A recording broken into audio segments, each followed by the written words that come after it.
Donc bonjour à tous, on vous propose aujourd'hui un épisode un peu spécial du podcast pour le futur. Comme vous le savez, le RN a été élu à la majorité aux élections européennes le 9 juin dernier, et le soir même Macron a annoncé la dissolution de l'Assemblée nationale. On a donc 3 semaines pour que la gauche se mobilise et empêche l'arrivée d'un gouvernement d'extrême droite. On n'a pas eu le temps d'inviter un ou une experte qui de toute façon est sûrement très occupée, mais on voulait pas rester impuissante, donc on vous propose une discussion entre nous trois sur notre ressenti à chaud et nos convictions sur le vote qui arrive. Donc moi je m'appelle Fanny. Moi je m'appelle Justine. Et moi c'est Alice. Et du coup on peut commencer par peut-être se positionner sur... Enfin, peut-être expliquer pourquoi c'est important de prendre position aujourd'hui et pourquoi on fait un podcast aujourd'hui. Est-ce qu'on est légitime de parler de ça ? Moi je peux, si tu veux. Je t'en prie. En fait, sur la question de la légitimité, c'est un peu le sujet qu'on a eu là juste avant d'enregistrer. On s'est demandé si on était légitime à parler de ce sujet-là et surtout à apporter quelque chose. Et je pense que le fait de parler à chaud de ce que nous on ressent en étant représentante aussi juste de la population française, du peuple quoi. Et en fait je pense que c'est là tout le côté un peu pertinent des conversations qu'on peut avoir les uns et les unes avec les autres aujourd'hui de par l'urgence. C'est cette urgence-là actuelle et le peu de jours qui nous restent pour s'engager, pour se positionner, qui montre la nécessité en fait de discuter. Donc la légitimité, on l'a peut-être pas théoriquement ou sur ce qu'on a apporté, mais par contre on est légitime parce que c'est les enjeux de demain et l'urgence qui nous pousse à vouloir aborder aujourd'hui le sujet. De toute façon on est en démocratie et le but de la démocratie c'est de pouvoir... Enfin, c'est le peuple qui décide, alors c'est rare qu'on nous donne on nous demande notre avis, mais là, pour un vote, c'est exactement ce qu'on fait. Donc justement, c'est là où tout le peuple doit se positionner, et c'est là qu'on peut exprimer réellement notre avis politique. Surtout que ça nous concerne directement, au final. Donc Là, c'est le gouvernement, carrément, qui va être mis en place, quoi. Mais il y a un côté, je vais dire beau, même si toute la situation est vraiment pas belle, mais dans le sens où... En fait, il y a beaucoup de conversations qui sont en train d'avoir lieu et là, on reprend aussi le fait de se questionner là-dessus, tout et tous ensemble. Et bon, on va parler un peu plus après du nouveau Front populaire, mais il y a vraiment quelque chose qui permet de collaborer et de se questionner et de se dire, en fait, oui, là, je suis citoyenne et peut-être je peux faire quelque chose. Puis ce qui est surtout intéressant, c'est pas qu'on soit légitime à prendre position, mais que c'est important de prendre position. Oui, la neutralité de toute façon, ne pas prendre position, c'est prendre position. Enfin, la neutralité, ça n'existe pas, et encore moins quand il y a ce genre de choses. Parce que ne pas se positionner, c'est très révélateur sur ce qu'on est, sur ce qu'on pense. Si on va dans les cas extrêmes, ne pas se positionner sur le racisme ou quelqu'un qui se fait tabasser dans la rue ou une femme qui se fait violer, dire ah non mais moi je prends pas position, faut pas vraiment qu'on en parle, arrêtez de vous déchirer ou je sais pas quoi à cause de ce sujet. Ça veut dire quelque chose. Essayer de pas donner une position veut dire quelque chose et ça c'est une position. C'est ça, si tu vois ton enfant mordre quelqu'un dans la rue et que tu dis rien, t'as pris position. C'est pas ne rien faire quand il y a une injustice grave. C'est partir du principe que c'est pas si grave et qu'il fallait pas se positionner. Donc c'est une prise de position, qu'on le veuille ou non. Donc il vaut mieux prendre position. Voilà, la non-position n'existe pas et le silence veut dire quelque chose. Et par exemple, il y a pas longtemps, Thibaut Inchep a fait justement un tweet par rapport à ça, qu'il fallait arrêter de se déchirer entre tous. Il faut que tu nous le lises. Je vous le lis. Je vous le lis tout de suite. Alors, attention. Depuis quelques jours, je vois des gens, et même des gens qui s'aiment, se déchirer à cause d'opinions politiques. Ce n'est pas en s'insultant les uns les autres, effectivement de fachos ou de gauchias, que cela va vous faire bouger les choses. Apprenons à nous parler, à nous écouter et essayer de se comprendre, de se faire évoluer et d'avancer vers un monde plus tolérant et bienveillant. Nous avons tous une histoire de vie, un parcours différent qui influe nos choix de vote, choix susceptibles d'évoluer tout au long de notre vie. Au passage, il est bon de rappeler que le vote est un droit et un devoir libre, personnel et anonyme. Si vous attendez de la part d'un créateur de contenu qu'il lise les programmes à votre place et vous incite à choisir un camp, alors vous mélangez tout. Vous êtes en âge de voter, donc de faire vos propres choix en accord avec vos convictions, vos besoins et vos croyances. Mais n'oubliez pas, au-delà de voter pour vous, vous votez également pour un programme politique qui va influencer vos vies, ainsi que ceux que vous aimez. Alors au moment de voter, posez-vous la question suivante.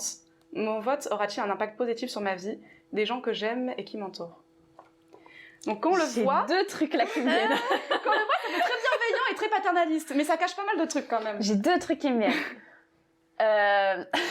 Je les ai pas notés.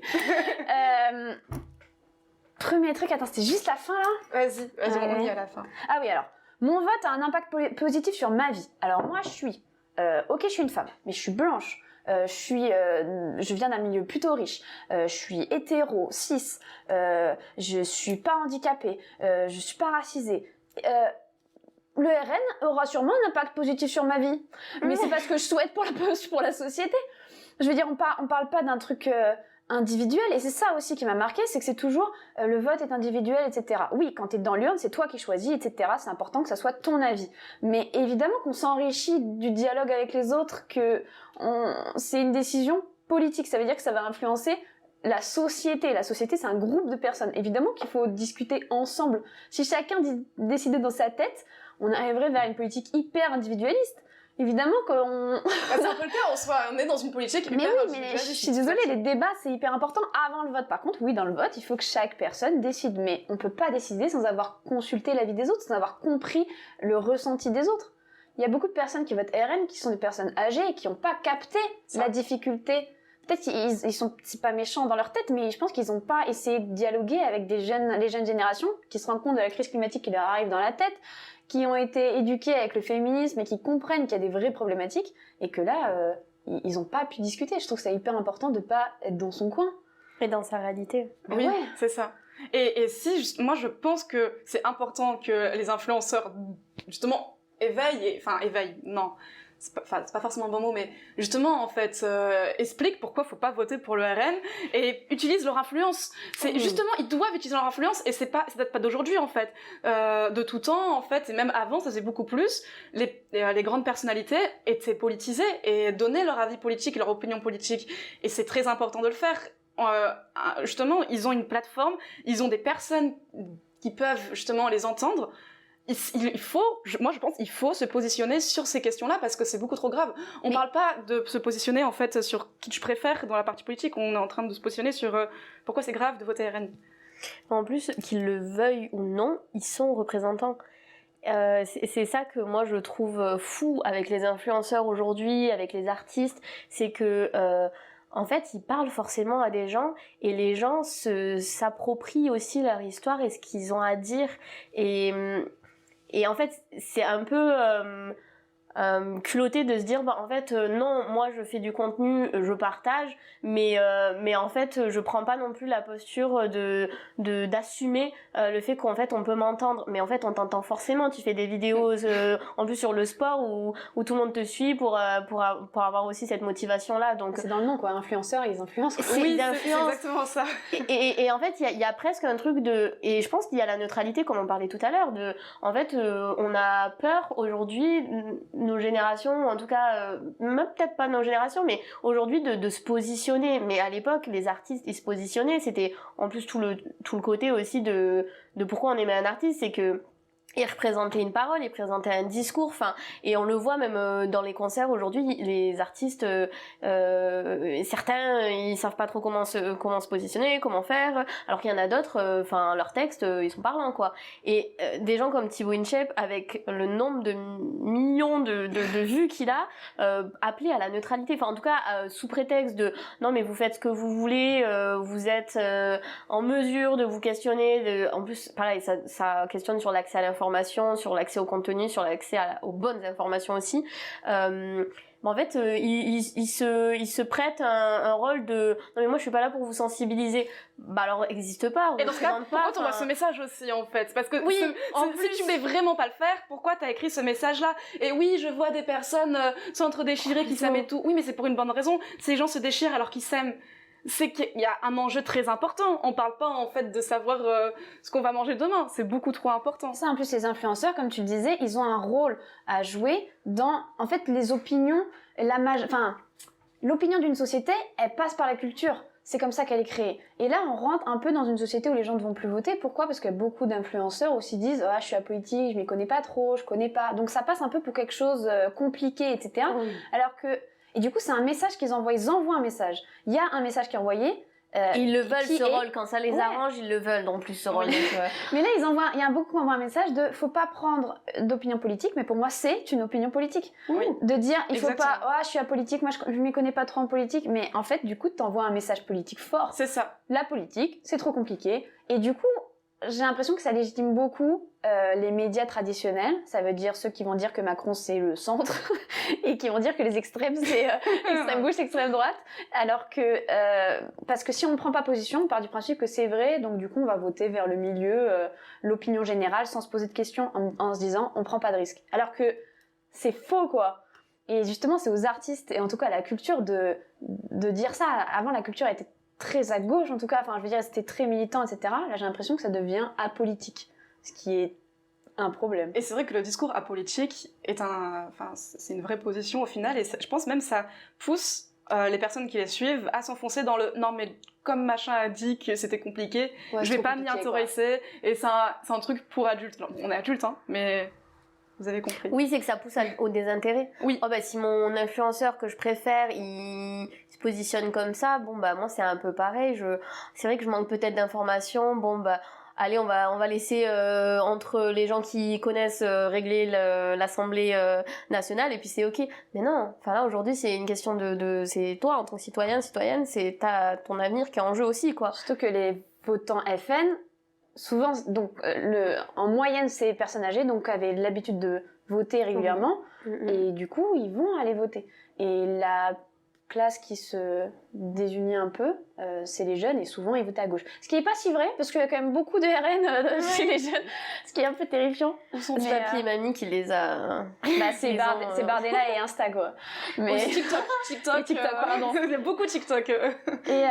Et du coup, pour revenir un peu sur le vote et ce qui se passe actuellement, les ressentis que vous avez eus suite à l'annonce. Quoi De la rage.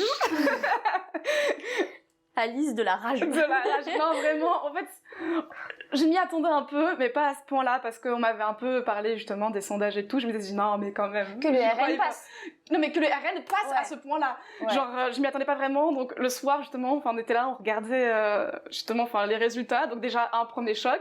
Après, on voit les débats. Bon, déjà, j'avais envie d'exploser ma cervelle parce que, encore une fois, alors que là, ça nous montrait à quel point les médias avaient dédiabolisé le RN et que c'était leur faute. Moi, je mets tout ça sur la faute des médias et des vieux, Ouais, bah oui. concrètement. Alors, Et qui continuaient en fait de donner beaucoup de temps de parole aux représentants du RN et à déglinguer les personnes qui étaient de gauche. Donc déjà, ça continue à me mettre en colère. Et après, le discours de Macron qui dissout l'Assemblée, je me suis dit, ok, c'est la fin.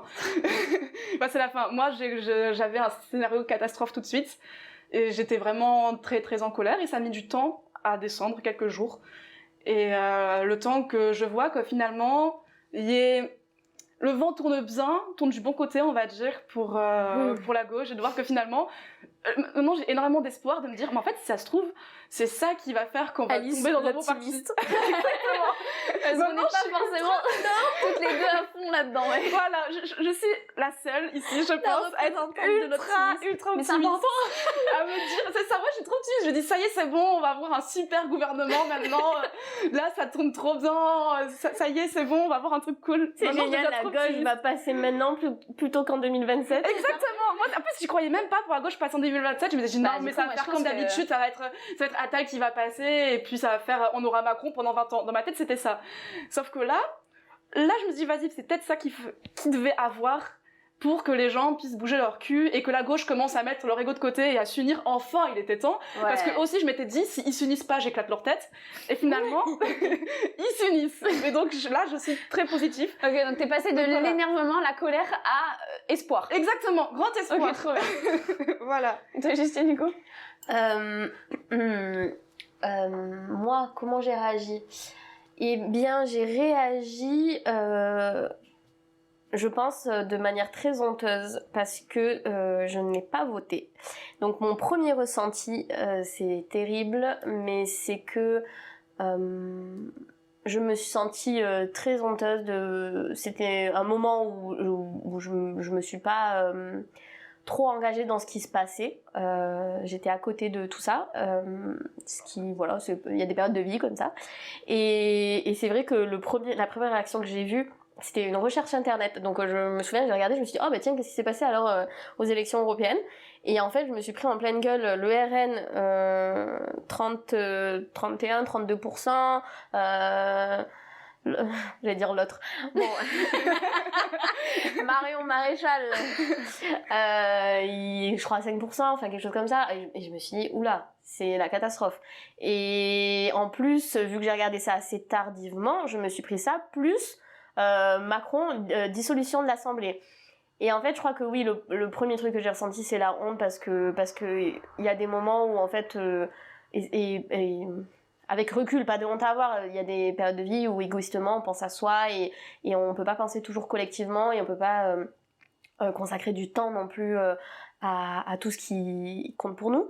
Mais là, je me suis dit, bah, c'était un moment important dans le pays, dans aussi les choix de mon avenir et ce que je veux aussi pour les autres et pour moi.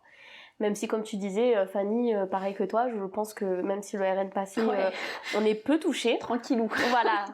À part les droits des femmes, on peut en discuter, mais voilà. Mais ouais, très, très honteuse. Et après la colère et à l'inverse, un sentiment de colère, mais plutôt bon et plutôt juste dans le côté rage et parce que je crois que là, il en faut.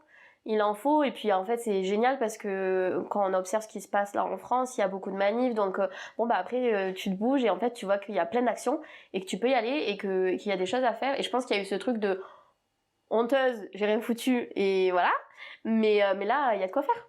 Donc du coup, en fait, il y a eu ce truc de... Je porte pas l'optimisme de Alice sur l'espoir que le nouveau Front populaire passe. Je pense que je mets des œillères pour pas trop penser à tout ça. Mais dans l'instant, dans le présent, j'ai l'impression qu'il y a une marge de manœuvre et qu'on peut se donner. Donc, une forme d'espoir. Et toi ? Moi, au tout début, ça a été plus du dépit qu'autre chose. Parce qu'en fait, je l'ai vu venir depuis 2 semaines. Il y avait tous les sondages qui disaient qu'ils allaient passer. Je suis allée voter par procuration. Voilà, ils sont passés. Je savais qu'ils allaient passer. Ils sont passés. J'étais là, bah voilà, c'est la fin. Enfin, c'est normal, quoi. Plus, bah voilà, la société va par là, quoi. Et après, Macron a dissous l'Assemblée nationale. Et au début, j'ai pas trop compris l'impact que ça allait avoir. Je pense que j'ai mis 24 heures à capter que c'était la merde. Et là, j'ai eu une sorte d'urgence de là, c'est maintenant, il reste 3 semaines, il faut faire quelque chose. Et du coup, je suis dedans depuis, où je me dis, bah, en fait, là, c'est maintenant. Heureusement, je suis d'accord avec toi, Alice, il y a eu le nouveau Front populaire qui s'est mis ensemble, et pareil, ils ont fait ça bien, et souvent, ils s'engueulent, etc., ego de côté, enfin, ils ont remis leur ego de côté, et là, ils ont fait un truc, efforts, et j'étais trop contente. Et en fait, là, j'ai très peu d'espoir que ça passe, parce que je vois pas comment au deuxième tour, qui que ce soit peut passer. Il y a trop de gens de droite en face des gens de gauche. Au premier tour peut-être, mais vraiment au deuxième, impossible. Donc j'y crois pas du tout au gouvernement de gauche. Donc on aura sûrement un gouvernement d'extrême droite. Mais ce que j'aime, c'est que c'est l'énergie qu'il y a eu autour, les gens qui sont liés entre eux, qu'on est passé de 20% à 30%, que la gauche soit bougée, quoi. En fait, là, on est en train de refaire naître la gauche. Et si on passe pas là, on passera peut-être en 2027 grâce à ça, quoi. Alors moi, je pense par contre que si extrême droite passe, il y a plus de question de 2027 ou quoi. Moi, j'ai vraiment un scénario catastrophe dans ma tête. Si le RN passe, c'est terminé. On est sous dictature. Enfin, moi, j'ai l'optimiste, en fait, justement, de me dire, on peut avoir un bon gouvernement, mais si le RN passe, là, par contre, c'est terminé. Alors, en fait, le podcast, là, il sert à... On a 30 minutes pour dire aux gens de se bouger, et on a 30 minutes pour se convaincre. Donc, on y croit. Parce que non, pas de RN. Oui, je pense qu'il y a ce truc où... par contre, autant j'ai du mal à envisager la gauche qui passe, mais j'ai déjà un peu pensé au scénario catastrophique de le RN passe. Et oui, non, ça serait catastrophique, parce qu'on sait très bien, et il faut le redire, et je pense qu'il faut vraiment le dire, il y a plein d'influenceurs, pour le coup, et plein de médias qui, eux, s'engagent, et ils le disent clairement. On sait jamais quand les extrêmes au pouvoir... partent. Donc en gros, si on les fait passer, on sait pas quand ils vont partir, et donc c'est un danger pour notre démocratie, c'est un danger pour chacun de nous. Et c'est bien de se le dire vraiment, c'est vraiment urgent. Donc ça, c'est quelque chose qu'il faut se le dire, on les met au pouvoir, on n'est pas sûr de quand ils vont partir. En fait, c'est pas qu'on n'est pas sûr, c'est qu'on... Ouais, je crois que c'était les extrêmes, on sait quand ils arrivent au pouvoir, on sait pas quand ils partent. Exactement. C'est la phrase parfaite, c'est la phrase parfaite pour ça. Mais par contre, il y a un vrai positionnement, je me rends compte que je vois pas le scénario du après. Par contre, je crois que moi j'appellerais presque à se servir de ce qui se passe maintenant pour complètement changer le système. Et je vois bien que c'est radical, parce que et pourtant ça m'enlève pas d'être hyper engagée et de me dire politiquement il faut que la gauche passe et il faut que notre système, l'économie fonctionne avec ce qui est déjà existant. Mais je trouve qu'il y a tellement quelque chose d'un ras-le-bol et qui est vraiment ressenti, alors peut-être qu'on s'entoure aussi des gens comme ça, mais de se dire, mais en fait, on peut prendre tout ce qui est en train de se passer là pour en faire quelque chose de bien plus beau et qui soit plus juste, plus tolérable pour tout le monde. Et du coup, il y a un truc où moi, le côté un peu révolutionnaire, je l'ai plus maintenant en disant, mais en fait, venez, on fait quelque chose de vraiment génial, on revoit notre système, enfin, on pense les choses. Je sais pas si la gauche passe, tu penses pas qu'il y aura un petit questionnement de système? J'adorerais, moi. Ouais, on pourrait parler du programme, parce que le programme de la gauche, ouais. C'est ce qu'il a aujourd'hui. Là, le programme qu'ils ont donné, qui pour beaucoup paraît irréalisable, mais finalement, en s'y penchant, même beaucoup d'espoir. Mais c'est que là, en plus, avec ce nouveau programme, il y a beaucoup de gens dont Macron, qu'on dit que c'était irréaliste. Mais alors déjà j'ai envie de dire ce que propose le RN est irréaliste et pas chiffré surtout pour l'instant. Exactement. Rien de chiffré. C'est un programme catastrophique. Les économistes ils sont sans appel quoi. Il y a plein de trucs qui vont pas du tout dans leur programme. Quand ils ont un programme, parce que par exemple pendant quelque temps leur site n'était même pas accessible. Donc voilà. Mais par contre sur le programme Nouveau Front Populaire, ce qui a été dit, on pourra mettre en description plusieurs médias qu'on a pu lire. Enfin moi ça me fait penser à la vidéo de Blast qui est sortie il y a pas longtemps avec Salomé Saké et Michael Zemmour, je sais pas voilà comment on prononce, mais c'est qu'en fait juste le programme qu'il propose c'est carrément un changement de cap. Donc c'est qu'on n'est pas habitué à avoir un programme qui est beaucoup plus une politique sociale avec des réformes qui sont pour les citoyens et les citoyennes. Et donc c'est vrai qu'on se demande où va passer cet argent-là et on se dit est-ce que c'est viable? Eh ben je renvoie à cette vidéo comme je renvoie à beaucoup de médias qui font un énorme boulot hyper conséquent en ce moment où en fait ils ont questionner ce programme et en fait oui il est fiable, oui c'est possible, oui ça demande beaucoup d'argent, je crois que c'est à 80 milliards quelque chose comme ça, mais c'est de l'argent qu'on récupère ailleurs et en fait il y a tellement de choses ces dernières années qui sont passées avec je sais pas si on va là-dedans mais plus donner accès aux riches tous les droits quoi et des ultra riches voilà ISF annulé quand Macron est arrivé au pouvoir mais rien que tout ce qui est le rétablissement de l'ISF du CICE et puis faire gaffe aux fraudes etc. En fait tu peux gagner énormément d'argent quand tu surveilles les fraudes des ultra riches. Ah oui, non, mais tous les effets, tout le fric des évasions fiscales, franchement. Mais c'est ça, réformer l'impôt sur les héritages, supprimer les niches fiscales, l'impôt sur le revenu en 14 tranches et tout ça. En fait, ils ont calculé qu'en gros, on récupérait à peu près 70 milliards. Donc, il faut aussi, en fait, ils sont allés l'étudier et ils disent, oui, ça paraît fou parce que, en fait, pour une fois, on pense au peuple et il y a vraiment des choses différentes. Mais oui, c'est juste que c'est un changement de cap. C'est vraiment voir aujourd'hui notre système et notre gouvernement autrement et refaire passer l'humain là-dedans. Enfin, moi, je l'ai vraiment vu comme ça. Mais quand je l'ai lu et on en parlait tout à l'heure, il paraît incroyable. Oui, j'étais là. J'ai envie de ce monde. Ce monde, il a l'air trop cool. Ça paraît fou. Pourquoi les gens ne votent pas en fait quand tu vois ce programme-là? Pourquoi les gens ne disent pas tout de suite oh mon Dieu, mais je veux voter pour ce monde-là? Et c'est quelque chose qui, je sais pas, je trouve ça bizarre. Mais ça questionne l'idéalisme. Moi, ça m'a questionné sur le fait qu'aujourd'hui,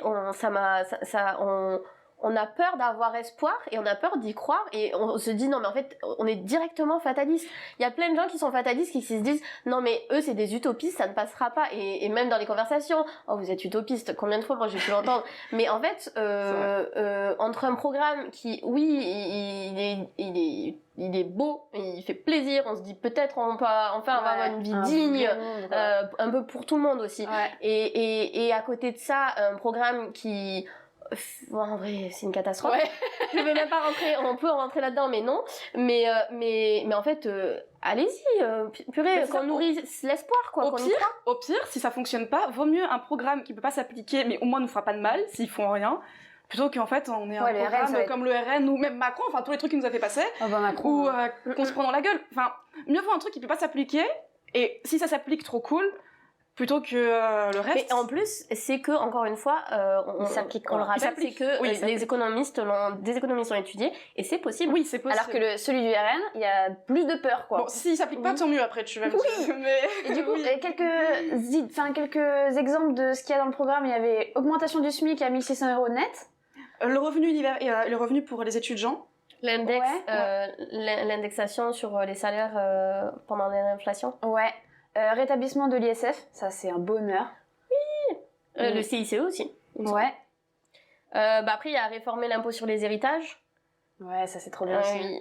Oui. Réforme des retraites annulée. Ouais. Réforme de l'assurance chômage aussi. Après, il y a l'impôt sur le revenu en 14 tranches. Et en fait, ça c'est assez...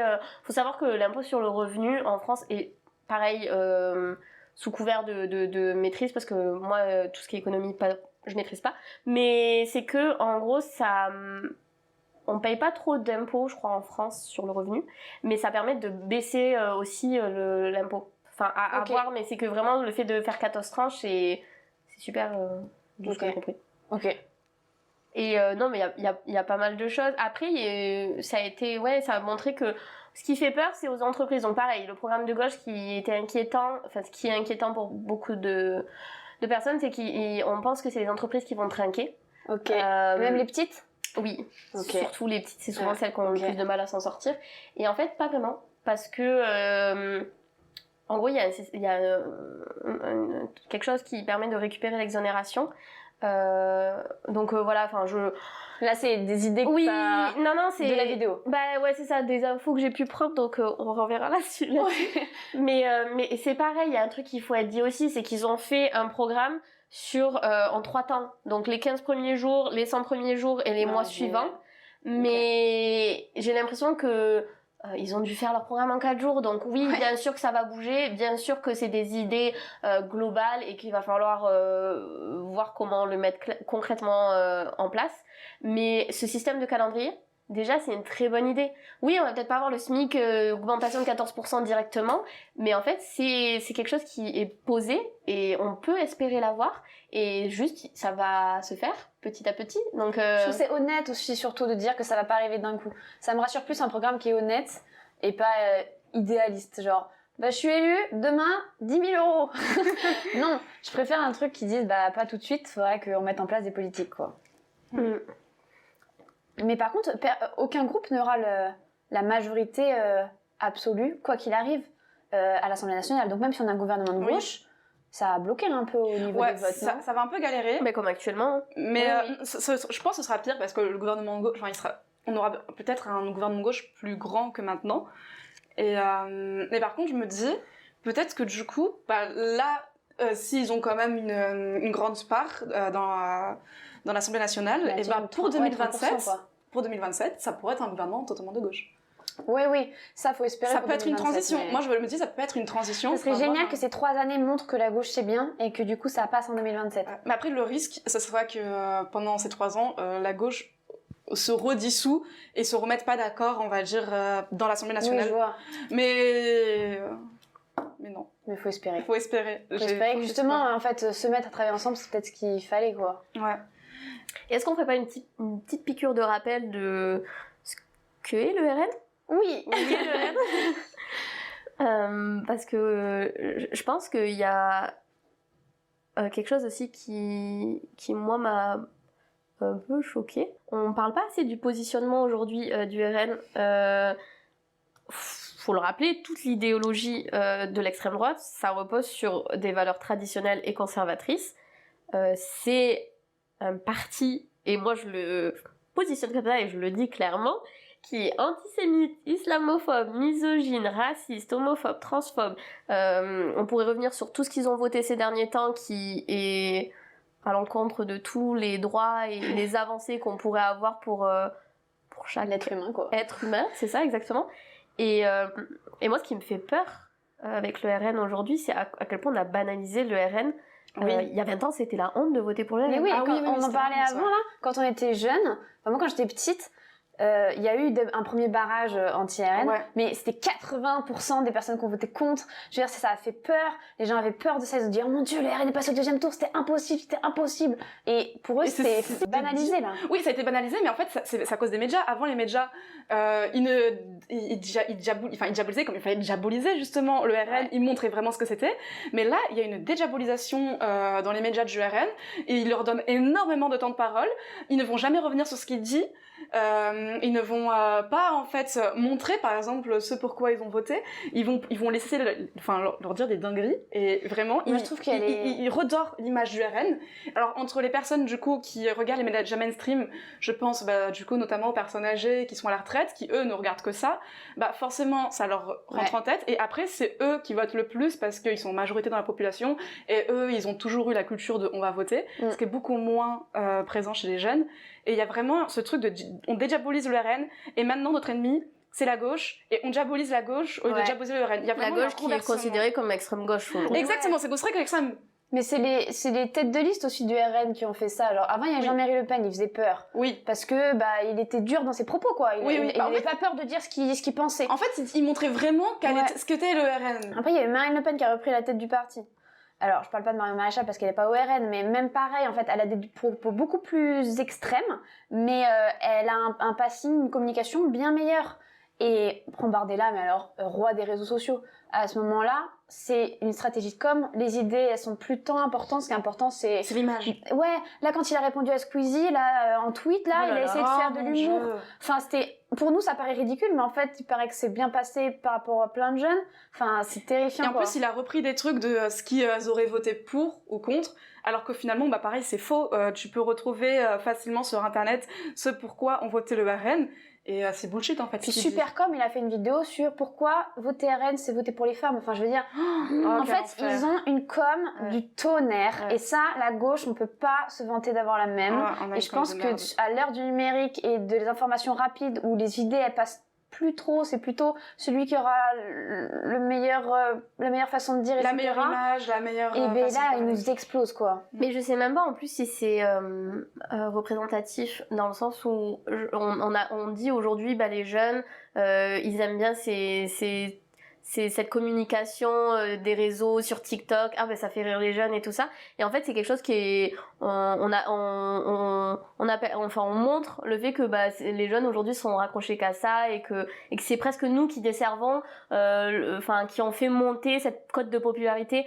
Et moi je la questionne parce que je sais pas, parce que déjà mon entourage et les jeunes autour de moi, pareil, j'ai pas l'impression que ça représente ça, mais il y a eu 35% de vote RN chez les jeunes. Mais je pense que c'est les nouveaux votants, peut-être. C'est énorme, moi. Je pensais que c'était... Oui, mais on est les personnes âgées, à côté de ça, on est les plus... les 18-25 ans, on est 60% abstentionnistes. Ah oui. On n'a pas voté, donc oui, c'est vrai. Je pense qu'il y a plus un désintérêt des jeunes pour la politique que un intérêt pour des jeunes pour le RN. Après, je pense que... Mais par contre, c'est très bien ficelé. Mais justement, moi, je pense que c'est ce désintérêt où, justement, il y a un désintérêt... On en avait parlé tout à l'heure, ne serait-ce que à cause des influenceurs qui vont se dire justement apolitiques et du coup tiens, je vais pas m'intéresser. Et aussi, il y a beaucoup eu, quand je discutais avec des copines, le truc de par exemple, il y a pas mal de personnes qui ont été élevées de non, nous on parle entre adultes de politique, donc t'occupes pas de ça. Et ça, c'est un vrai problème parce qu'il y a pas mal de personnes qui ont diabolisé la politique dans leur tête, qui sont décidées de pas s'y intéresser parce qu'on leur a dit que c'était un truc d'adulte. Et comme maintenant les grands influenceurs, on va dire, et les célébrités ne parlent plus politique, que dans la culture on va essayer d'enlever cet aspect-là, je pense qu'il y a un peu cette peur de se politiser, de donner son avis, d'avoir des c'est quoi le mot déjà, d'avoir des opinions et des certitudes, des convictions et des certitudes. Il y en a pas mal qui ont cette peur-là justement parce qu'ils ont peur de se tromper, ils ont peur en fait justement de mal faire. Ou justement quand ils voient les personnes qui ont des grosses certitudes, parfois ils peuvent se dire que justement elles se trompent ou il y a vraiment cette peur, je pense, de se positionner. Et en plus de ça, c'est quand tu vois autour de toi des trucs comme enfin la com de Bardella ou à la télé, ce qu'ils disent, ce genre de choses, ou même le combat des influenceurs sur les réseaux sociaux, ça aide pas, je pense. Je pense qu'il y a un désintérêt à cause de raison, tout ça. Ça fait peur, les certitudes font peur parce que du coup, dès que j'ai l'impression quand on exprime, nous, on fait souvent ça du coup, parce qu'on est très militante, quoi. Quand on exprime nos idées, on peut choquer certaines personnes qui vont nous trouver trop extrêmes. Alors, on pourra revenir du coup sur extrême. Qu'est-ce que c'est extrême?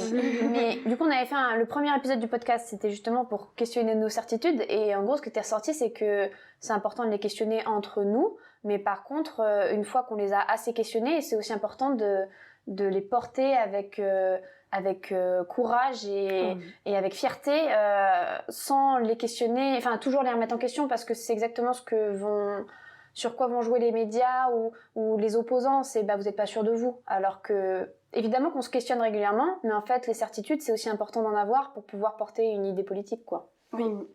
Enfin, c'était clair, le oui était clair. Mais oui, en fait je pense que c'est ça, c'est qu'à un moment donné pour se positionner, il faut avoir des convictions et il faut savoir les assumer. C'est dur, il faut se sentir légitime. C'est exactement là le questionnement qu'on a eu pour l'enregistrement de ce podcast aussi. Mais ça enlève pas la remise en question, ça enlève pas le fait aussi que tant que t'es dans une curiosité de vie et dans le fait d'analyser ce que tu dis et que t'es ok avec le fait de te remettre en question, c'est ok. Et je pense que le parti, en plus, je renvoie encore à ça, mais le parti qui représente encore cette image-là, c'est de nouveau le Front populaire. Et là-dessus, moi, ce que aussi j'aimerais dire, c'est que par rapport au mouvement, par rapport aux luttes et par rapport à même la création de ce podcast, c'était de pouvoir faire du lien, c'était de pouvoir permettre à des personnes qui sont dans des mouvements de pouvoir parler de leur quotidien en tant que militants activistes sur des questions qu'ils maîtrisent eux. Et donc eux, ils ont ces convictions-là et ils continuent à se former, à se battre pour ça. Et là-dessus, j'en viens à mon propos, mais c'est que ce qu'il faut rappeler pour les personnes qui encore nuancent beaucoup et qui se disent peut-être que l'extrême droite, il y a part de la désinformation, ils pensent que l'extrême droite vont bien se positionner sur par exemple l'écologie ou par exemple le féminisme ou par rapport à tout ça. Il faut rappeler, et je trouve que le boulot aujourd'hui des influenceurs, des médias et de tout ce qui est de l'art, par exemple l'art créé provoque des émotions, donc ça questionne aussi. Toute la culture elle est là pour ça normalement. La culture sert à ça, c'est de rappeler qu'aujourd'hui le RN, il n'y a aucune mesure pour l'écologie, il n'y a aucune mesure pour le droit des femmes, pour les minorités, il y a aucune mesure pour les personnes en situation de précarité. C'est un fait, c'est pas un ressenti. Aujourd'hui il y en a pas. Et donc quitte à aller voter en ayant des doutes, quitte à aller voter en ayant beaucoup de nuances et peur d'avoir des convictions, aller voter pour en tout cas un parti qui se veut plus tolérant envers les autres et dans l'acceptation en plus, plutôt qu'aller voter pour un extrême. Enfin voilà, c'est un truc. Et du coup extrême, est-ce qu'on peut revenir sur extrême, parce qu'on parle beaucoup d'extrême droite et il y en a beaucoup de médias qui nous, j'allais dire traite, qui nous qualifient d'extrême gauche. Est-ce que vous considérez qu'on est un extrême? Et en quoi Macron, par exemple, pourrait peut-être être plus extrême que nous, quoi? Est-ce que vous considérez que nous, on est des extrêmes gauches? Et c'est quoi l'extrême gauche? Moi, je ne considère pas déjà qu'on est extrême gauche. Et je pense même que parfois, être extrême dans certaines choses, c'est important. Être extrême dans le racisme, dans l'homophobie. Enfin, contre. Oui, contre. Oui, c'est ça. Moi, je suis extrême dans le racisme. Non, mais être extrême, justement, contre. Oui, je suis hyper d'accord avec toi. C'est important, en fait. Je veux pas être nuancée sur certains propos. Moi, je me qualifie de féministe extrémiste parce que je dis, je veux l'égalité complète. Je veux pas à peu près l'égalité, genre. Oui, voilà. Le mot extrême, il est trop diabolisé aussi. Être extrême dans certaines situations, déjà, c'est important. Je veux pas. Non, mais c'est ça. T'as pas envie de te dire, non, mais en soi, le racisme. On peut laisser passer de temps en temps. Alors que non, tu laisses pas passer. C'est important, je trouve, d'être extrême de temps en temps. Et oui, l'extrême, en fait, ça veut plus rien dire quand les gens, faire barrage aux extrêmes. Faisons barrage à Macron. Macron est extrémiste. Macron, pour passer ses idées, il nous a bombardé de 49.3. Si ça, c'est pas extrême, je ne sais pas ce que c'est. Voilà. Ouais. Non, mais je partage. C'est ce que j'étais en train de me dire, c'est que je dirais que j'ai pas du tout envie d'être mise dans des cases, mais aujourd'hui, si on nous voit comme extrême et que c'est la case où en fait on est contre le racisme, contre un parti politique qui en fait rejette les autres et voilà, enfin moi ça me va qu'on me mette dans la case des extrêmes. Il faudrait rappeler et encore une fois, il y a des gens qui maîtrisent beaucoup plus le sujet. Au niveau de la syntaxe du mot et vraiment ce que ça représente le mot extrême, si dans la représentation dans l'imaginaire collectif on est extrême, bon bah ok, enfin ça veut dire qu'on est extrême et on peut passer à autre chose. On peut se demander du coup c'est quoi, si on fait partie de l'extrême gauche, bah du coup qu'est-ce que notre parti en fait peut apporter, enfin le parti peut apporter aussi. C'est vrai, du coup je viens de réfléchir à ça, mais quand on dit la montée des extrêmes, si on prend vraiment littéralement ça, c'est vrai que ça veut dire des gens qui se positionnent de manière extrême. Et en fait, c'est important aussi de se positionner de manière extrême. Si on est toujours en train de dire « Oh, c'est un petit peu les deux », bah finalement, on prend jamais aucune décision. Je sais que le monde n'est pas tout noir et tout blanc et que c'est que des nuances de gris et que évidemment qu'il faut questionner. Mais pour se positionner politiquement, il faut avoir certaines certitudes et donc faut être sûr de... Enfin, par exemple, moi, je suis sûre d'être antiraciste, d'être féministe, d'être anti-homophobie. Je suis sûre. Et c'est une position claire et je reviendrai pas dessus.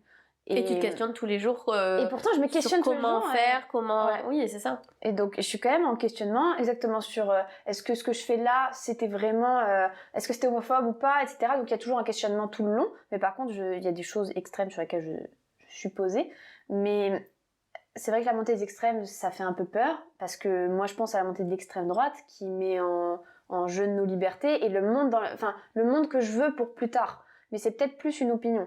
Mais c'est très extrême de la même manière, ils sont affichés sur leurs idées, mais c'est juste un monde auquel je veux pas. Mais c'est quand tu me fais penser à ce qu'on entend dans extrême. J'ai l'impression que quand on entend extrême, on se dit les personnes ne sont pas ouvertes. Mais en fait, je pense qu'on a une posture extrême, un positionnement extrême sur des sujets et des choses qui sont pas pensables, pas acceptables. Ouais. Mais ça n'enlève pas l'ouverture sur les sujets en fait. Je pense que ouais. Le débat est ouvert. Et il le sera toujours, j'imagine. Ouais. Moi, je pense qu'on a même cette volonté-là d'aller... Même aujourd'hui, il y a des personnes qui vont parler avec des personnes qui vont voter extrême droite. Moi, je serais hyper curieuse de parler avec des gens qui votent RN. Alors que j'ai l'impression que le RN n'a pas envie de nous comprendre et de nous écouter. Ça reste une ouverture. Alors, dans ce cas-là, ce qu'on pourrait dire, c'est que si vous voulez en extrême gauche, mais on est ouvert. Mais en fait, dans le côté extrême, il y a quand même ce truc qui, justement, montre... c'est vrai que ça fait insulte extrême, mais en fait, si moi dans le côté extrême, moi je vois plus dans le mode d'action, de comment les choses se mettent en place, et le côté justement où tu ne laisses pas le choix. Et pour moi, ça, c'est Macron. Macron, il ne laisse pas le choix et il est extrême dans sa façon de gouverner, dans sa façon de faire passer ses lois. Alors que j'ai l'impression que la gauche en tout cas c'est ce que j'aimerais, elle va essayer de proposer un nouveau modèle un peu plus démocratique, c'est-à-dire, en tout cas c'est ce que j'attends d'un gouvernement de gauche, c'est d'être moins 49.3, plus écouter les revendications dans la rue, etc. Ouais. Enfin, justement être moins extrême et à l'écoute de ces citoyens. Des gens qui habitent le Pays-Bas, des millionnaires qui dirigent les médias. Mais c'est ça. Mais encore une fois, voilà, là on parle du mot extrême comme nous on l'entend. Je pense que ça a une définition conceptuelle et historique. Ouais. Et je pense que dans cette définition historique, aujourd'hui, le nouveau Front populaire ne rentre pas dans l'extrême gauche. Ah non, clairement pas. Oui, là on défendait un petit peu le mot extrême par rapport à nous et nos convictions, mais l'extrême gauche, est-ce que les médias l'entendent, ou en tout cas les gens qui l'utilisent actuellement l'entendent? On doit pas être dedans, quoi. Non, du tout. C'est... Ah non, on n'est pas dans l'extrême gauche. Enfin, en soi, le nouveau historiquement Front parlant, on n'est pas dans l'extrême gauche. Les idées du nouveau Front populaire ne sont pas d'extrême gauche. Historiquement, l'extrême gauche, ça c'est sûr. Mais par contre, nous, ça ne dérange pas d'avoir des idées extrêmes sur certains points. Oui. Mais en fait, c'est ça, il faudrait enlever le mot extrême, mais... Des idées précises qu'on pourra difficilement changer. Parce que le côté extrême, il y a quand même le côté où c'est trop, et pour moi, il n'y a jamais de trop pour certains sujets. C'est vrai, t'as raison, j'aime bien ce que tu viens de dire. Parce que c'est loin, enfin vraiment, par exemple, le féminisme, c'est je veux au maximum, quoi. Ouais. Enfin, j'essaye en tout cas.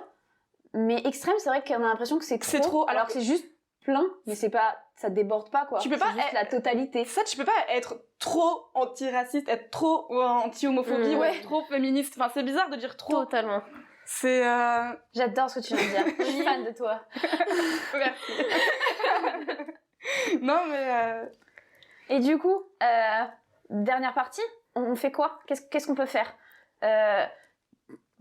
Déjà, on va parler du vote, évidemment, mais comment jusqu'à là, qu'est-ce qu'on peut faire ? Comment on peut nourrir l'espoir, là, actuellement, pour les 2 semaines qui nous restent ? Une semaine ? Et quand il va être posté, ça va être quelques jours. Allez. On se mobilise. Déjà, très important, allez voter le 30 et le 7. Ouais. Pas pour Bardella, et en fait, je vais même aller plus loin, pour le nouveau Front Populaire. Parce qu'il y a des divers gauches, je comprends qu'il faut exprimer les opinions. Par exemple, premier tour des présidentielles, c'est important aussi de montrer que les petits partis, il y a des gens qui les suivent, etc. Mais là, j'ai l'impression que c'est l'urgence, là. Ouais, il faut voter nouveau Front Populaire, si on est à gauche. Et que les personnes qui sont de droite et qui se rendent compte que au 2e tour, il y a la gauche ou le RN, il faut aller voter Gauche pour la gauche. Mais surtout, donc, allez voter et peut-être essayer de discuter avec les gens qui seraient pas d'accord avec les opinions. Ouais. Moi, c'est ce que j'allais dire. Je trouve que ce qui se crée là aujourd'hui, c'est que les gens se mettent beaucoup plus à parler. Et les personnes, par exemple, qui avaient peur d'avoir des certitudes, se mettent à avoir un avis et à partager. Et je pense que là, ce qu'il faut faire, c'est ouvrir le dialogue. Vraiment parler avec les gens parce que votre famille, vos amis, en fait, il faut discuter de qu'est-ce qu'on veut pour demain, qu'est-ce qu'on veut là pour le 30 juin et pour le 7 juillet et pour l'avenir. Et en fait, c'est dans ce côté malheureux de ce qui est en train de se passer et triste et complètement dangereux. En fait, il y a une ouverture qui se crée entre les gens dans la parole. On se permet plus de discuter entre nous. Il y a des lieux pour le faire si on se sent pas en sécurité chez soi ou avec notre entourage. Il y a de plus en plus d'assemblées qui se font. Il y a de plus en plus de collectifs, de groupes. Enfin voilà, je pense qu'il y a un truc de... Les gens ont peur et du coup les gens se mettent à parler et moi je dis qu'il faut échanger, continuer vraiment à échanger là-dessus et à nourrir nos idées et ça pourra nous amener à se dire en fait je vais aller voter, je vais peut-être aller voter finalement. Mais ça, le problème, c'est on n'a pas pu s'inscrire sur la liste électorale si on n'était pas inscrit, quoi. C'était trop... Alors ce qui a été fou aussi là-dedans, un jour, il y a eu un jour ouais. pour voter et mais par contre pareil on va renvoyer à des médias là-dessus, mais c'est qu'en fait 95% de la population est en fait inscrite à un bureau de vote. Ok, génial. C'est juste qu'on le sait pas, on sait pas où on est rattaché et tout ça, donc on peut retrouver le bureau de vote en rentrant nos informations sur les sites de services publics. Et en fait, après, il faut trouver quelqu'un qui sur place puisse prendre la procuration pour qu'on puisse faire une procuration. Okay. Et ça, en tout cas, on n'est pas vraiment bien au courant, mais en fait, la majorité de la population est inscrite. On peut avoir 95% de participation. Je crois que c'est ça, 95 ou 97. Ah, ok. Bon. Donc en fait... Donc c'est faisable, quoi. Oui. Ok. Je veux pas dire de bêtises, mais il me semble que c'est les chiffres qui ont été encore partagés là sur Instagram. Et en plus, pareil, il y a tout un mouvement qui a été relayé de si t'as pas de personne de confiance à qui faire une procuration, il y a plein de personnes qui se sont proposées. Ok. Donc, trop bien. Ouais. Mais je crois que nous tous, 31, avaient fait un truc de lien. Sur Toulouse, oui. Ouais. Il y a un tableau exprès où les gens... Oui, c'est ça. Ah, mais c'est génial. Donc je pense qu'il y a toujours moyen et on va vous mettre ça en description aussi. Mais ouais, donc discuter avec les gens, c'est que ça a ouvert le dialogue. Hein. Alors que tu sois d'accord ou pas d'accord, il y a vraiment... Puis faire peut-être des mouvements, enfin il y a plein de manifs qui se passent à Toulouse. Oui. En fait, ça permet aussi de vivre autour de personnes, de rencontrer des personnes qui se battent de la même manière, quoi. Et je pense qu'on ressent plein d'émotions complètement différentes et des fois on se sent... il y a des personnes qui disent en fait j'y crois pas quoi, dès le départ j'y crois pas, donc juste je vais attendre que ça passe et ça va être un enfer. Et je crois que quand tu vas dans des mouvements collectifs ou quand tu vas dans la rue ou quand tu vas manifester, il y a des manifs qui sont autorisés, donc allez-y quoi. Il y a celles qui sont interdites, et encore vraiment c'est hyper bien encadré, donc franchement on peut dire d'expérience que pour la plupart ça se passe quand même bien et qu'on peut partir à tout moment, mais c'est qu'en plus il y a vraiment ces espaces là où en fait ça fait du bien. On n'est pas seul. Je crois que le pire dans cette période-là, aujourd'hui, c'est d'avoir peur enfin, qu'il y ait tout ton entourage qui va t'aider. et que ça soit que dans ta tête, que t'as l'impression qu'en fait ce que tu penses c'est que dans ta tête et que juste ça soit même dangereux pour la santé mentale. Je pense que ça aujourd'hui ça vient aussi bousculer beaucoup la santé mentale des personnes et en fait quoi que tu fasses, si t'as envie de t'exprimer, si t'as quelque chose au fond de toi que t'as l'impression que tu peux faire, ben fais-le. Franchement, fais-le. Et je pense que c'est ça aussi qui est en train d'être mis en place et qu'il y a plein de modes d'action. Il y a des personnes qui vont faire du porte-à-porte, je trouve ça génial. Trop bien. C'est trop bien, je savais pas. Oui, Trop cool. ils ont fait des petits rassemblements, ils ont appelé à faire des petits binômes, et du coup ils vont dans des quartiers prioritaires de la ville, ils vont dans plein d'endroits dans les villes pour aller s'informer, pour créer des espaces de dialogue. Vous pensez qu'on peut convaincre quelqu'un qui vote RN de pas voter RN? Non. Moi Oui, c'est une vraie question. Ah ouais? Tu penses? Et enfin là, genre, tu dirais quoi? Moi, ce que je dirais à la personne. Ouais, parce que j'ai l'impression que c'est... Tu peux peut-être convaincre ceux qui sont à droite de pas voter RN et d'aller voter pour la droite, mais je les vois mal... Alors, je pense qu'on peut, quand ça vient toucher à la part émotionnelle. Et il y a beaucoup de gens qui ont parlé de ça, qui ont relayé là-dessus, c'est parler avec les émotions, parce qu'on est tellement dans... une non-préparation de ce qui peut être fait là que en fait pareil ils appellent à juste dire ce qu'on ressent nous et on fait partie de cette génération où c'est notre avenir et je pense que quand c'est ton entourage, je pense que quand c'est des inconnus c'est beaucoup plus compliqué et encore je pense que tu vois quelqu'un presque moins. Ben, tu vois je me dis un inconnu qui est dans ses peurs, dans ses craintes, parce que finalement, enfin, c'est mon regard, mais ceux qui votent RN, il y a une crainte de l'autre. Pour moi, il y a une vraie peur de l'autre. Et je pense que quand tu montres aussi ce que le nouveau Front populaire représente aussi, qui est la tolérance et tout ça, je pense qu'il y a aussi quelque chose qui peut se jouer. Alors après, en 20 jours, tu vas pas... Quelqu'un qui a peur, quelqu'un qui est dans ses pensées depuis 40 ans, c'est compliqué. Ouais. C'est pour ça que je pense que quand c'est familial, quand il y a ce côté vraiment émotionnel d'enjeu, c'est ta grand-mère qui vote RN et que toi, tu représentes l'avenir, je pense qu'il y a quelque chose de... C'est de l'énergie à mettre. Mais c'est faisable, quoi. Mais je crois que c'est faisable. Une petite précision, ce qu'on l'a jamais dit, mais on comprend les personnes qui votent RN, parce que la plupart des personnes, c'est des personnes alors, je sais pas. Non mais, c'est des personnes de haine, en fait. qui sont souvent dans la merde, et qui ont du mal des fois à finir leur fin de mois, et on leur donne une solution un peu toute faite par de la communication très bien ficelée. On leur donne un ennemi à abattre en disant que tout est la faute de ces personnes-là. Par contre, on n'est pas d'accord avec ce qu'ils pensent et ce qu'ils disent, et on voudrait qu'ils changent d'avis, mais c'est pas... on n'est pas contre ces personnes-là en tant qu'êtres humains, on est contre leurs idées politiques parce qu'on pense que c'est pas la solution à leurs problèmes. Par contre, on comprend qu'il y a des problématiques, on comprend que c'est pas facile et on comprend qu'il faut une solution. Par contre, on pense très sincèrement que pour ces personnes-là, le parti de gauche va être une solution. Après, voilà, ça, c'est une partie de la population qui vote RN, parce que je pense qu'il y en a qui votent RN, mais pas pour ces raisons-là. Moi, j'ai vu un sondage, c'est toutes les classes socio-professionnelles, le RN a remporté. Dans toutes les classes socio-professionnelles, la RN a remporté aux européennes. C'est-à-dire même les cadres. Oui, voilà, mais je pense que pour les cadres, par exemple, on ne pourra pas les convaincre, parce que eux, c'est un vote plus de conviction et moins de haine que, par exemple, pour ceux qui sont plus en milieu ouvrier, qui vont galérer et qui... justement, on va leur présenter que l'ennemi et leur dire c'est à cause de ces personnes-là, c'est à cause de ça ou ça que vous êtes en train de galérer aujourd'hui et nous on vous présente ça comme solution. Je pense que eux c'est peut-être plus facile de pouvoir les réorienter parce que c'est vrai en fait que quand tu galères c'est plus facile d'avoir la haine que d'essayer de remettre en question tout le système, quand t'as pas le temps, genre tu te lèves le matin, tu dois t'occuper de tes enfants, tu vas travailler dans un métier qui te plaît pas, tu rentres chez toi, l'hiver, t'as pas de chauffage, tu vas pas commencer à dire oui, mais alors on va peut-être questionner le système. Mais c'est ça, on te présente une solution toute faite, un ennemi tout fait, c'est plus facile de glisser dedans. Donc surtout je pense ils sont forts en com. Donc cette partie de la population, c'est bon, mais genre les cadres ou les autres...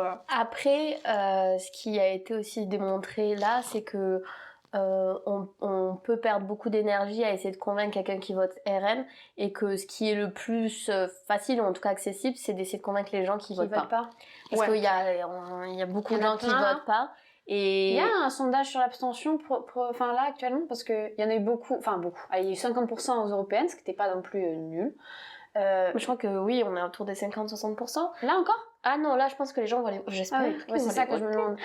Quel pourcentage on ne sait pas encore. Je sais pas. Après, c'est intéressant aussi les conversations avec les abstentionnistes. En plus, de par aussi nos milieux, on en avait déjà discuté toutes les trois, mais enfin moi, mon entourage, il y a beaucoup de gens qui votent pas. Ouais. Et en fait, je m'aperçois que il y a beaucoup à faire aussi et que en fait il y a peut-être une plus grande marge de manœuvre avec les personnes qui sont abstentionnistes là aujourd'hui parce que il y a du mouvement et que clairement il y a quelque chose à faire. Donc si l'énergie n'est pas là pour aller convaincre les personnes du RN, et je crois que même la plupart des gens qui maîtrisent le sujet ont appelé, ont même dit aux gens d'éviter d'aller convaincre des gens qui votent RN parce qu'ils vont perdre trop de temps, mais que par contre pour les 20 jours qui restent, cette énergie pour les abstentionnistes, allez-y, ceux qui votent pas, il faut aller les convaincre parce que c'est urgent. Pour ce qui est aussi de qu'est-ce qu'on peut faire aujourd'hui, on parlait de la culture et de les personnes qui peuvent s'engager dans le milieu de la culture et tout ça. Je crois que ça aide beaucoup de passer par l'art, par les modes aussi de création et de partage. Et là-dessus, je crois que en fait, faut aller toucher la sensibilité des gens, faut aller toucher ce qui est de l'ordre de l'émotion et du sensible, et je pense que l'art aide beaucoup, donc pour ceux qui ont des talents ou pour ceux qui pensent ne pas avoir du talent mais qui ont envie de partager et tout ça, je pense que ça aide. Trop bien, trop bonne idée. je le pense parce que je pense que ça peut aider. Du coup, on arrive vers la fin du podcast. Globalement, ce qu'on peut retenir, c'est que le programme de la gauche, il est viable, il est faisable. Il est là pour l'être humain, remettre l'être humain au centre. C'est un programme qui nous est pas familier parce que c'est un changement de cap énorme, mais il nous donne espoir et il est faisable. Et du coup, ce qui nous reste juste nous à faire, c'est d'essayer de convaincre un maximum de personnes, donc si possible de personnes qui votent pas pour l'instant, d'aller voter, d'aller dans les manifs, de parler, de discuter, de prendre position, de pas avoir peur de ça, jusqu'au bout. Et puis évidemment d'aller voter le 30 et le 7 et pas perdre espoir jusqu'à la fin. Je sais pas si vous voulez mettre un petit mot de la fin.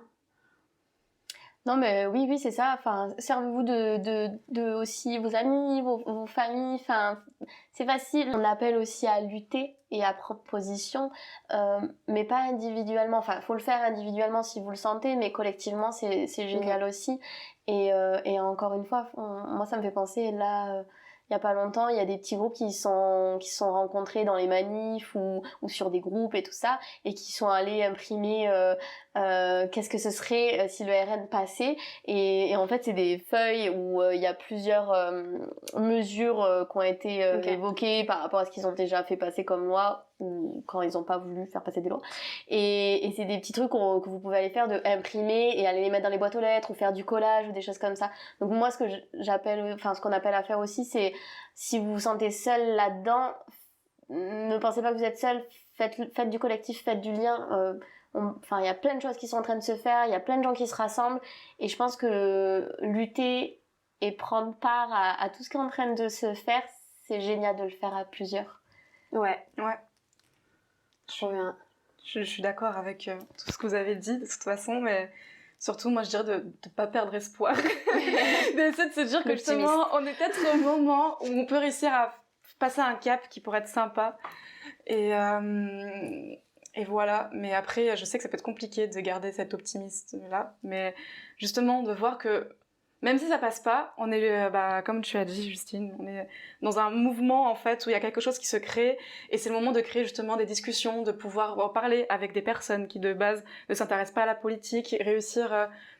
Il y a quelque chose qui se passe, et c'est ça qui est trop cool.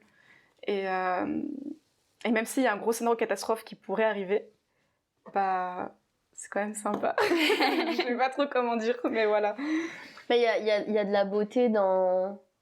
Oui, dans ce qui se passe, il y a de la beauté. Dans ce qui se passe, oui, il y a de la beauté dans cet enfer. Oui, exactement. Bon, après, on dit ça parce qu'on restera quand même les moins touchés. Encore une fois, oui. Oui, encore une fois, on sera les moins touchés. Ça me fait penser que si on se sent pas utile dans le fait de lutter, on peut se sentir utile pour épauler ceux qui ont envie de lutter mais qui sont épuisés. Ok, trop bien. Oui, Ouais. trop bien. De se rendre présent, disponible. On a des potes qui peut-être sont plus engagés, ou on a des personnes qui sont beaucoup plus inquiets et touchés pour la perte Ouais, de d'être là leurs pour droits eux. éventuels et tout ça. Bah, être un soutien. Oui, être un bon soutien émotionnel, c'est une bonne idée. Ouais. Puis il faut tous se soutenir là actuellement. Soyez pas seul le soir pour regarder les résultats. Et essayez de vous rapprocher de personnes qui sont d'accord avec vous, bien sûr, sinon c'est un peu... Je vais être avec mes ça va grands-parents, être je dur. sais pas s'ils sont d'accord avec moi. Hein. Voilà. Si vous regardez des résultats avec des gens qui sont pas trop d'accord, bon, c'est un peu dommage, mais essayez de créer une ambiance qui sera Ouais. pas... Que ça soit pour une bonne nouvelle ou pour une mauvaise nouvelle, Ouais, restez va pas falloir être seul. ensemble. Ou si vous êtes seul, essayez de créer une petite ambiance sympa, faites un truc que vous aimez bien à manger avec un chocolat, je sais pas. Mais voilà, parce que sinon c'est très triste. Ou contactez-nous. Voilà, Voilà. contactez-nous. N'hésitez pas. N'hésitez pas. Ok, du coup, on a fini le podcast. Merci beaucoup de nous avoir écoutés. On se retrouve le mois prochain pour un podcast un peu plus traditionnel. On va représenter une nouvelle lutte. Et puis, allez voter, allez voter, allez voter. Et ça peut être quelque chose de magnifique si on y arrive. Exactement. Au revoir. Salut. Au revoir.